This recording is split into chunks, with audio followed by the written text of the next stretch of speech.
All licenses are a fraud. Brace yourself. Let's go. Book reference. The term license is defined in law as, quote, a permit to do something illegal. What? Hold up. Run that back. The term license is defined in law as a permit to do something illegal. Somebody might be like, well, that's your opinion. See Black's Law's Dictionary, 6th or 7th edition. Receipts. Book reference. License. Certificate or the document itself which gives permission. Are you listening? Therefore, all licenses are permits to violate the only real law. Inalienable rights are the rights bestowed by God at birth upon all living men. All other laws are subordinate to God's law.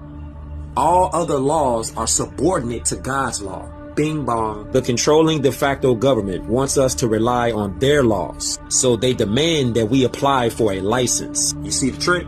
For example, a driver's license, a marriage license, a gun license, etc. Anything that they say requires a license. That's pretty much everything. Somebody might ask, well, how do they get away with it then? They succeed in this intimidation through the corporate courts and police enforcement by so-called officers who have been brainwashed and reinforced by mandatory training programs. Wow. Book reference. States cannot license rights. A state may not impose a charge for the enjoyment of a right granted by the federal constitution. Did you hear that? No state may convert any secure liberty into a privilege and issue a license and a fee for it. Maduk vs. Penn. If the state does convert your rights into a privilege and issues a license and a fee for it, you can ignore the license and a fee and engage the right with impunity.